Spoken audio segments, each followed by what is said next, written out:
Hey there, welcome to No Nonsense November, day 4. Sharon Horne-Ellstrom here with a flip book. This is actually my current flip book, 2020.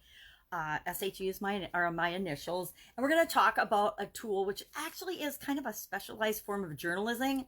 Journaling. Definitely no journalism here.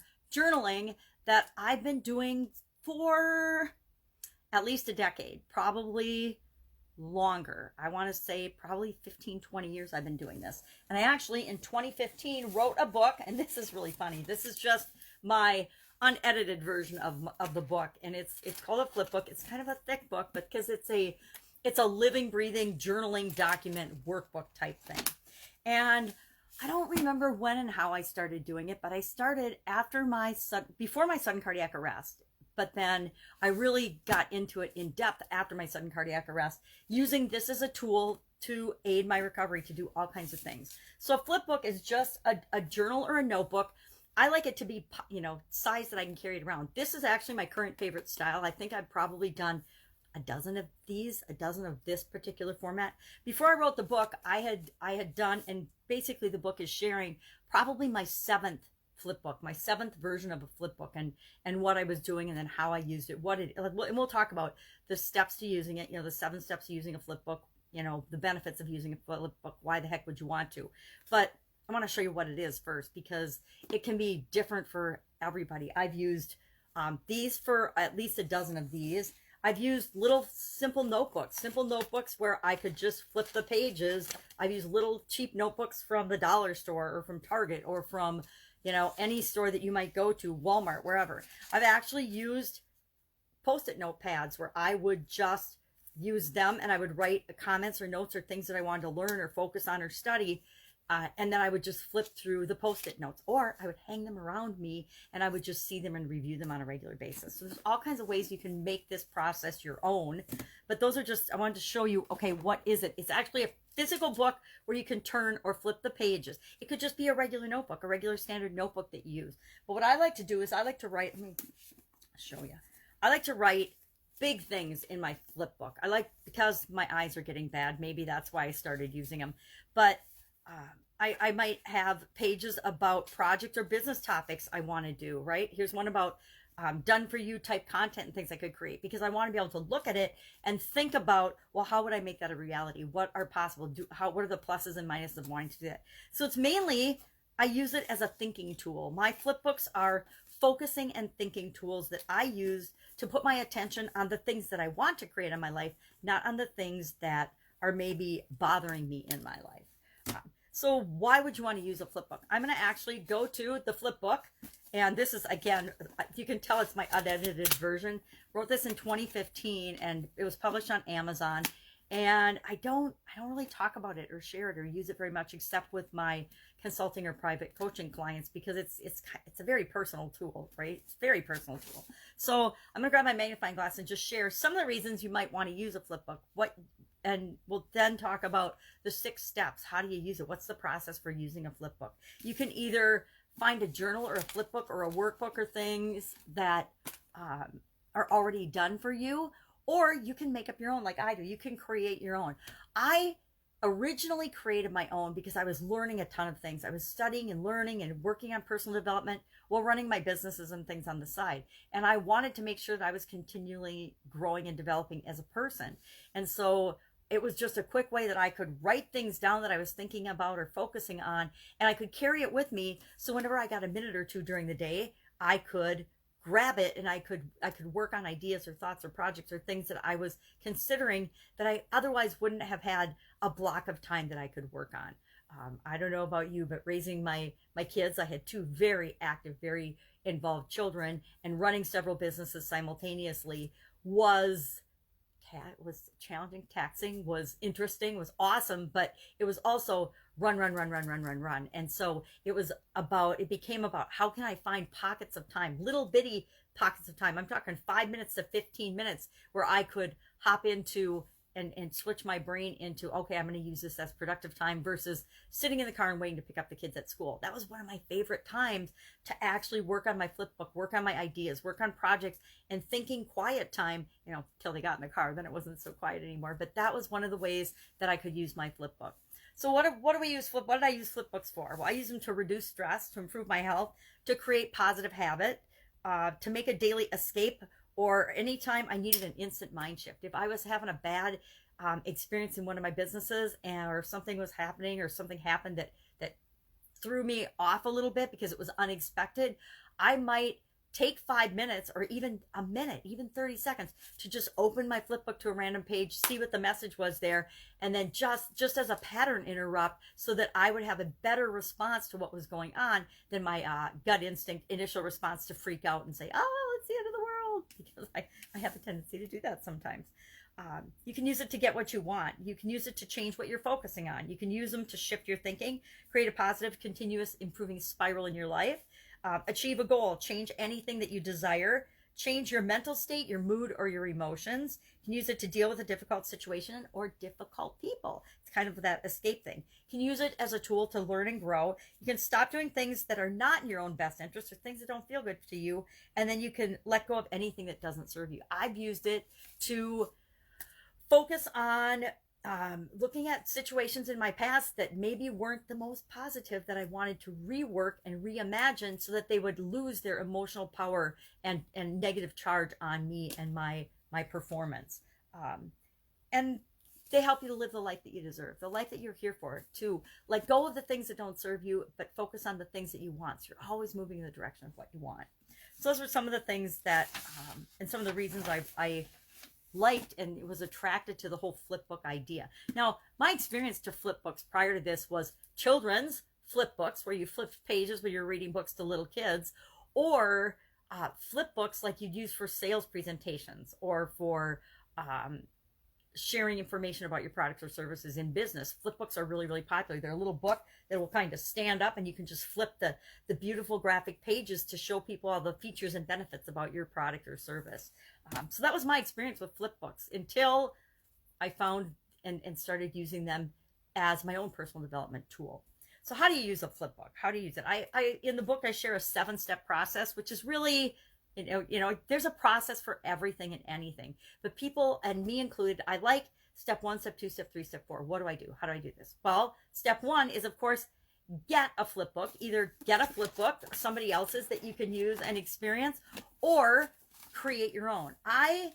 Even though I wrote a book on it, this was just one of my flip books. And as I'm looking at this now, I'm kind of embarrassed from 5 years ago, and I would love to redo this as a project. And I probably will. I know I have a free version. If anybody's interested in it, just hit me up and I will go find the link to that. I've never really shared or promoted this, like I said, unless it's with my direct coaching clients and it's a fit. It's something that I really think that would help or benefit them. Otherwise, I don't share it. Not because it hasn't helped me a ton, but sometimes we have these little secret weapons and these secret things that we do, and we don't even realize that we're holding them tight to us and we're keeping them a secret, when really I would be more than happy to share it with the world and have people be using flip books like I have. So step 1, get a flip book or create your own. Again, my whole point of that was I have a flip book and I could use this. I could probably work on this book and add to this book for as long as I live, right? But I like to have focused flip books. So this one is all of 2020, because 2020 is such an interesting year. But sometimes I'll have a specific work flip book, or professional work, financial type mindset things go into one flip book, and I focus on that. Or I might have a relationship flip book. I had a relationship flip book before my divorce, and obviously I focused on the things that I thought were in my best interest, which meant that that relationship was no longer in my best interest. So step 1, get a book. Number 2, use it, right? People buy books all the time and they never crack the cover, or they get a new notebook. I have got, and I am a journal person, right? I just found a journal that I totally forgot. I found 2 today that I totally forgot I even had. One's in my traveling briefcase and one was under a table that I was looking for my old flip books. I wanted to grab my stack of flip books and show you, but I'm pretty sure I've got them packed away in a box. And so it's buried. And I'm like, all right, I don't have that much energy to go find the flip books. I'll just use my current one.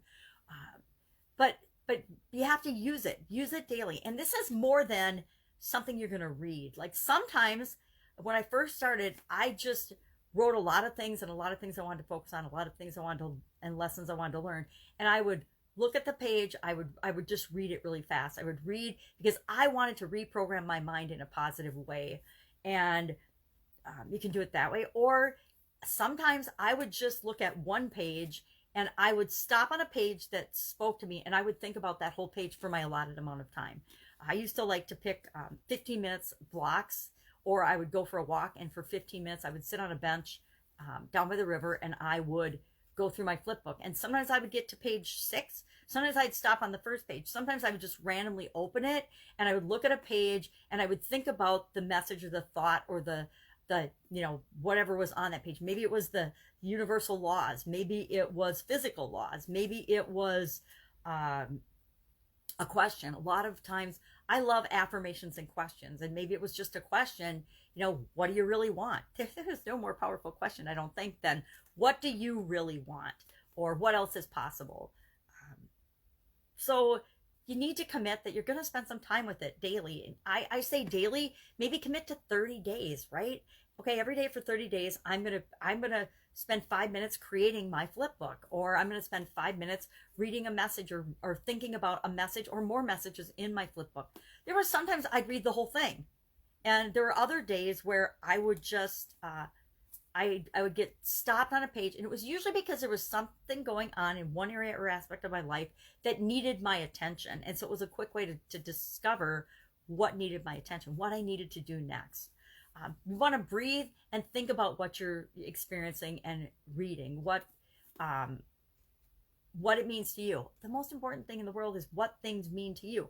It doesn't matter what any of these things mean to me. That's part of why I left it purposefully lots of white space and open, so that you can write in it. And I do the same thing with my flip book now. Like, for example, this is my meditation page. I just started that as I'm doing these tools. I thought, okay, I'm going to have a page for each of the tools I talk about. And I'm just going to, now it's after the fact, but I'm going to think about what comes up when I think of meditation. What comes up when I think of flip books? What comes up when I think of affirmations? And do that for each of the tools that we're covering in 2020. I probably need a bigger book if I want to talk about each tool on its own page, but and there's some tools and some things that are redundant or repetitive. I think we talked about in the last Get Up and Go challenge, your motto, your code of conduct, your mission, your purpose, your principles, your values, those all tie together, right? And they all can fall under different names and different categories, and you can structure them any way you want. So then step 4 is to add notes and ahas, lessons learned, realizations that you have as you're reading. When I look at the meditation page, I will add, okay, meditation, anything that comes up new for me or reminds me of something that's important to me, I'm going to write down on that particular page. I believe in, and I've always been a write in my books kind of gal. I learned it in my engineering classes in college, that if I didn't write my own interpretation and summarize in the margins of the book, I didn't remember, and I didn't retain the information. So I've always been somebody who highlights, underlines, writes little notes in the margin in my books. And so to me, I don't have a problem writing in my books. If you have a problem writing in books, get 2 copies, one that you keep clean and nice on the bookshelf, and one that you actually use and make your own. I guarantee you'll get way more out of the book that you use than the book that sits on the bookshelf. So I will step 4. Step 5, I will repeat steps 2 through 5. So I will read my flip book, I will breathe and think about what I'm reading, and I will add notes, excitement, comments, etc., or document thoughts, feelings, aha moments, ideas, and learnings in my book over and over again for as long as I have allotted for the time that I'm working on. Or maybe I'm sitting in the car, or I'm wherever, and I get a thought or an idea. In the book it goes. So decide when it's time. And I actually fill books up, right? And so I decide, when is it time for me to keep reviewing the book that I've already got going, and when is it time to create a new one? And this was really interesting. I think I probably used my first flip book for a year and a half before I realized that the messages in there I had learned and internalized, and the lessons, I had captured my lessons learned, and I was actually running out of space to write down ideas and thoughts and things in that book. And I decided it was time to create a new flip book. So I just created a new flip book. And I took from that first flip book the things that I found the most powerful. So if meditation was one that was in the first flip book, and it probably was, I've carried that through to each of my subsequent flip books. But it's up to you to know, well, when is it time for a new one? When is it time for me to move on and create and get a new one? Or when is it time for me to explore and look into other topics and things? And then step 7 I have is share you with the world. Big you, the developing, the continuing, improving, the you that you want to impact the world with. Make sure that you are showing up and sharing the things that you're learning and the person that you're becoming with other people, with other things in the world around you and in your life. So that's a flip book. That's how I use flip books. Like I said, I've been using them for at least a decade, probably like it's 15 years for sure, I think. I think I started using them before my sudden I know I started using them before my sudden cardiac arrest. I was trying to think of how many I had before my sudden cardiac arrest, before in 2015. My granddaughter was born in 2015. So I only remember this because I got my magnifying glass out and I looked at the dedication and the acknowledgments and the date that it was published, and it was 2015. So long time ago. I mean, I actually thought it was longer ago than that, but it's still, 5 years going on 6 years ago. But I still use a version of the flip books and the tools today.